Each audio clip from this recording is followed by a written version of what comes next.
Yep, it's true. Nintendo is the future of gaming. Quite literally, the future of console gaming at least. Now really, when you look at it, what really is a console? Is a console something that is super powerful and acts like a computer?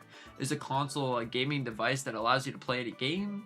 Is a console an ecosystem, family-friendly place? Or is a console an easy, simple access to gaming? Well, honestly, those are all things that could describe a console. But really, when you look at it, you see Nintendo as that console. It's not a PC because you can't really do everything. Same thing goes with like the Xbox, but it seems like the Xbox and the PlayStation have been transitioning more and more into the oblivion of PC gaming. But Nintendo over here is the sole savior of everything. If we were going to look at it, about a month ago, I'm sure you're aware, July 1st was a very dreadful day for the internet. It was good for some reason, with Canada Day and other things getting announced, but then PlayStation deciding to get rid of physical games. After that, PlayStation has not been the most kind on the internet.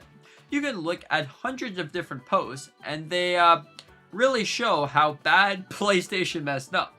Now you might be sitting here and say, well, Nintendo's only in this spot because all of the other companies sort of self-imploded, with PlayStation getting rid of physical disc and making their entire community hate them, with PlayStation Plus subscriptions getting cancelled out the wazoo and no more games getting bought on that system, with them ending up on Facebook Marketplace shortly after. That is something you look at.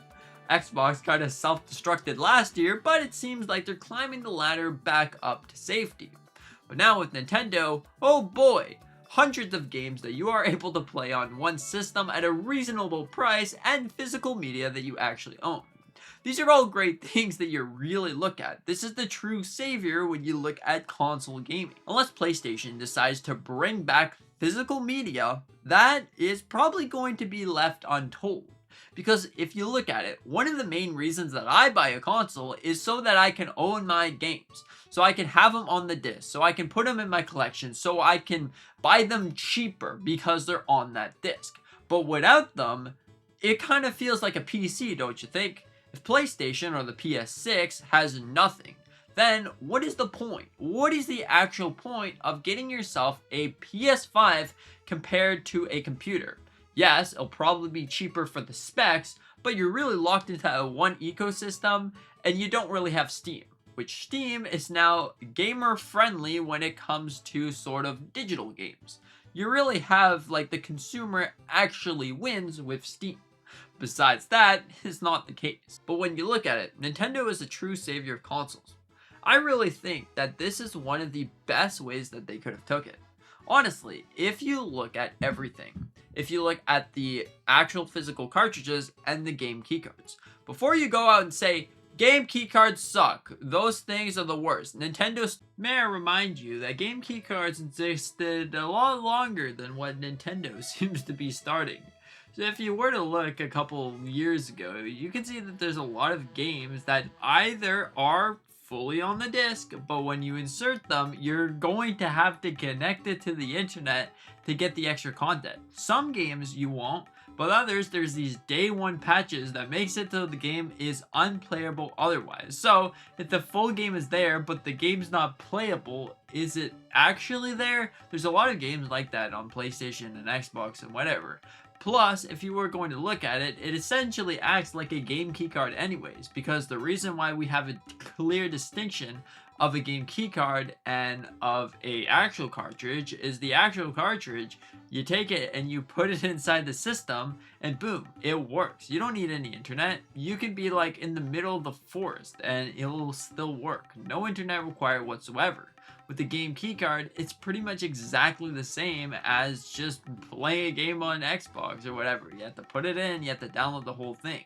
It will copy without internet, but a lot of the times, like I said, you need that day one patch. So, is it really worth it? I don't know, but I still think that physical media is something that definitely needs to stay. There's a lot of games that aren't like that. More recent games are more targeted towards something like that, but yeah, you should be fine if you get an older game. With Nintendo, I feel like I have more trust within the company, because PlayStation, after announcing that, or even before, they got rid of 500 movies, which is something that you don't want to see.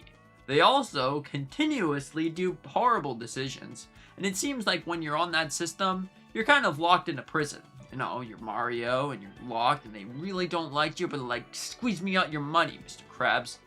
It's not the greatest thing. Nintendo just feels like a family-friendly safe zone, and before you say Nintendo is going to be following the same exact path as everyone else, it doesn't really make sense. First off, if you look at it, Nintendo has been like that toy company. Look at every single ad that they've ever posted. It's pretty much all about families, friends, playing with the games all together on the sofa. Of course, you can do that digital, but the ads really make it seem like, yeah, you get your game and you just put your things down and all of a sudden you're playing. Every single console that they've ever released have been physical. There's been a physical cartridge slot that you can put in. There hasn't really been one digital device that you don't own anything at all. So this leads me to believe that Nintendo is going to keep these things going. Also, it seems to be making them quite a lot of money. They did do the responsible thing of actually making physical and digital have a distinction. I thought, honestly, at first when they announced the variable pricing or the digital to physical split, it was going to be physical games are going to be more expensive and digital games are going to be cheaper. Seems like that's not the case. If PlayStation really wanted to, that would have been a key idea to actually consider. Make the digital games cheaper and the physical games more expensive. Nintendo is really doing that absolutely fantastically, and there's really nothing that you could say that, hey, this is a bad idea, because it really is a good idea when you look at it. You pay less for a digital thing that you'll never own, but at least it's on your account and sort of convenient with all the storage that you're using up, so you can go and buy yourself an extra SD card for the $10 that you're saving. Or you can get it physical, which it doesn't require any SD storage space, so it's actually on the cartridge. Whatever you pick, whatever you choose, there's nothing wrong with going digital or physical whatever way and whatever's more convenient to you. So it honestly is just fantastic. Plus, if you were going to look at it, maybe some disc games on other platforms are actually physical. But why then do you have to download it to the SD? It makes it seem like a game keycard, doesn't it? If you take your game, you stick it in the console, oh, I gotta download 100 gigabytes. Now my SSD is all plugged up within, what, like 5 games now? At least if it's on the cartridge, you got maybe 5 gigabytes of extra storage, depending if you have DLC, depending if you have all these. It's pretty much there. In fact, I believe DLC for Nintendo, it still downloads the game. You're pretty much, when you buy DLC, you buy like an access key to access it because it's already on your system. I believe that's how it works. But overall, all of these things aside, definitely look to be a good future for Nintendo. Plus, if you look at it, Nintendo has so many, and I mean so many exclusive fun games. Pretty much anyone can pick up a Switch 2, start playing, and have the blast. You got Zelda, Mario, Pokémon, Luigi's Mansion, Mario Maker. All of those games apply to different consumers. Do you like creating things? Do you like solving puzzles? Do you like destroying enemies with your big sword? Or do you like jumping on their heads? Hey, it's up to you.